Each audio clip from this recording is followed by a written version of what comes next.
Asmodeus, um dos demônios mais poderosos do inferno, aquele que dizem que está abaixo apenas do próprio Lúcifer. Alguns dizem que ele é o filho de Adão, já outros que na verdade ele é o rei esquecido de Sodoma. Eu vou contar tudo isso e muito mais sobre Asmodeus, o senhor da luxúria.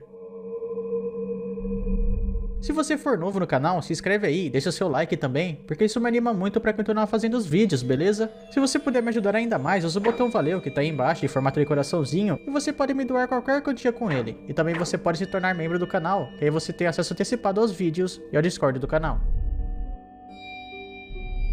O Asmodeus, assim como vários demônios e anjos também, tem várias descrições, formas e origens. Depende muito da religião e de quem está contando. Algumas fontes, assim como fazem com outros demônios, colocam ele entre os anjos caídos. E se ele é considerado um demônio de alta hierarquia, quando ele estava entre os anjos, não é errado pensar que ele também tinha um grande cargo. Tanto que dizem que ele pode ter sido um querubim ou um serafim, que são as duas maiores classes dos anjos. Se você quiser livros sobre mitologia ou demonologia, acesse o link que está aí na descrição do site da Amazon, que você vai achar vários. E se você acessar o link, vai estar ajudando o canal. Se você já viu meu vídeo sobre os 7 príncipes do inferno, você sabe que o Asmodeus faz parte desse grupo. E segundo Peter Binsfeld, assim como os outros príncipes, ele tem uma ligação com o pecado capital, sendo ele o senhor da luxúria. Ele também aparece na Goétia, sendo o 32º entre os 72 espíritos de Salomão. O seu nome pode ser escrito de várias maneiras, como Asmadia, Asmedai, Asmodaios, Asmodê, Asmodi, Asmodei, Asmodai e por aí vai. Ele é mencionado tanto na Bíblia quanto na Talmud, mas mais pra frente eu falo disso. Asmodeus é considerado o rei dos demônios, sendo muito comparável também com outros seres muito poderosos, como por exemplo Samael, que é o anjo da morte, e até mesmo Satã. Ele aparece em várias obras religiosas e também ocultas, como por exemplo o Dicionário Infernal e a Ars Goetia. Nesses locais ele aparece como tendo o torso de um homem, pernas de frango e uma serpente como cauda. Mas ele pode aparecer também como tendo a cabeça de um homem, de um touro e de um carneiro. E dizem ainda que ele é capaz de cuspir fogo. E além de tudo isso que eu falei, ele ainda pode aparecer nas costas de um dragão infernal, carregando uma lança ou uma bandeira. A escolha dos animais que aparecem com ele não é à toa, eles são símbolos de luxúria e de vingança. Asmodeus é o semeador das discórdias, discussões, do engano e da obsessão, e também está ligado com a sensualidade, ciúmes, fornicação, ira, adultério e vingança. Asmodai, como eu falei para vocês, é um dos vários nomes de Asmodeus. E essa palavra deriva da língua asvética, que é uma língua iraniana oriental, que era usada, por exemplo, na antiga Pérsia. Ela vem de Aishma Daiva, onde Aishma seria raiva ou ódio e Daiva seria demônio. E tem até um Daiva no zoroastrismo que se chama Aishma, que seria um demônio do ódio. Mas o nome Aishma Daiva mesmo não aparece nas escrituras. Mesmo assim, penso que o nome pode ter existido, e que o Asmodeus do livro de Tobias e que o Ashmedai da Talmud podem ter sido inspirados nele. Embora o Ashma, que é o demônio da ira do zoroastrismo, e Asmodai e Asmodeus sejam muito parecidos, não quer dizer que representam a mesma coisa, tá? Podem ter conceitos diferentes.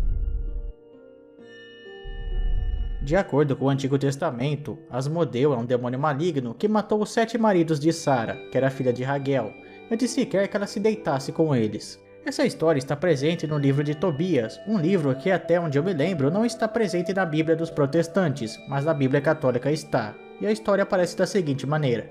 Aconteceu que, precisamente naquele dia, Sara, filha de Raguel, em Ecbatana, na Média, teve também que suportar os ultrajes de uma serva de seu pai. Ela tinha sido dada sucessivamente a 7 maridos, mas logo que eles se aproximavam dela, um demônio chamado Asmodeu os matava. Como a história é um pouco longa, para vocês não ficarem apenas olhando aí na tela, eu vou resumir aqui o resto. Bem, Deus acaba enviando o arcanjo Rafael para resolver o problema.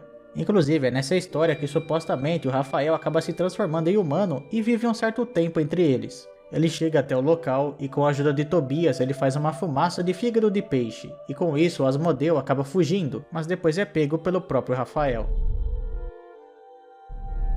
Na Talmud, que é um conjunto de livros sagrados dos judeus, o Asmodeus, ou aqui chamado de Ashmedai, parece ser menos perigoso do que o personagem que aparece em Tobias. No começo ele aparenta ser um bom sujeito, solidário, bem-humorado, porém depois ele começa a mostrar uma característica que combina muito com Asmodeus. Ele começa a ter desejos sobre as esposas de Salomão e Batseba, mas aqui ele combina mais com um sátiro grego do que mesmo um demônio. Asmodeu também é dito ser o rei esquecido de Sodoma, uma cidade que junto com Gomorra foi destruída por Deus por ser cheia de pecados.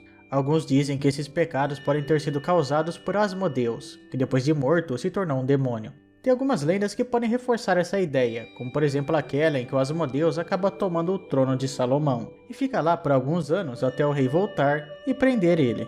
Em outra lenda ainda, Salomão invoca o Asmodeus e engana ele para ele construir o templo de Jerusalém. O Asmodeus pode aparecer também como um filho de Adão. Sim, esse mesmo Adão que você está pensando, aquele que aparece em Gênesis, o primeiro homem criado por Deus. Segundo a história sobre isso, alguns dizem que ele seria filho de Adão, com Lilith, a famosa primeira mulher que teria surgido antes mesmo da Eva. E ela vivia junto com Adão no paraíso, até ocorrer uma briga com Adão e os dois se desentenderem, e a Lilith ir para o deserto, se tornando uma deusa negra. E ainda, segundo essa história, apareceria a Eva, só que a Eva seria possuída por Lúcifer, e da união dela com Adão surgiria o Caim. Já uma outra história diz que Asmodeus teria nascido de uma humana chamada de Namá, e seu pai era um anjo caído. E o nome que eu achei para esse anjo é Shamadon, mas eu não tenho certeza do nome, tá? Eu não sei se esse nome é de um humano ou de um anjo, então fica aí o aviso. Outros escritores colocam que Asmodeus teria nascido de Tubal-Caim, que é um personagem da Bíblia, junto com a sua própria irmã, que é a Noema. E como se todas essas versões que eu falei aqui não fossem suficientes, ainda tem mais uma. Nessa, o Asmodeus é filho do rei Davi, depois que ele se relacionou com uma súcubo. E essa súcubo recebe o nome de Agratibat Mahalat. O Testamento de Salomão é o antigo manuscrito pseudepigráfico, que seriam manuscritos em que a autoria é considerada falsa. No caso, supostamente quem teria escrito esse testamento é o próprio Salomão. Detalhe é que ele foi escrito em grego. Entretanto, sendo falso ou não, eu achei muito interessante trazer essa visão porque o Asmodeus daqui é muito parecido com o do livro de Tobias. Nessa história, o Asmodeus teria supostamente respondido uma pergunta de Salomão sobre qual seria o seu nome e as suas funções. Ele responde o seguinte: eu sou chamado Asmodeus entre os mortais, e meu negócio é conspirar contra os recém-casados, para que eles não se conheçam, e eu separo totalmente por muitas calamidades, e defino a beleza das virgens e afasto os seus corações. E eu levo os homens à loucura e ao desejo quando eles têm as suas próprias esposas, de modo que as deixam e vão noite e dia para outras que pertencem a outros homens, com resultado que cometem pecado e caem em atos assassinos. No Ars Goetia diz que o Asmodeus pode ensinar aritmética, geometria e astronomia, e pode tornar o invocador invisível, se assim for mandado. Porém, também é dito que o invocador não deve usar chapéu, porque se usar, o Asmodeus vai enganá-lo. E ao contrário de outros locais, aqui o Asmodeus pode aparecer como um homem bem vestido e bem educado, mas como ele tem pernas de frango, ele tem que usar uma bengala. Bem galera, o vídeo foi esse, eu espero que vocês tenham gostado. Não esqueça de avaliar o vídeo deixando like ou dislike, se inscrever no canal e deixar aí nos comentários algum assunto para um próximo vídeo, hein? Valeu!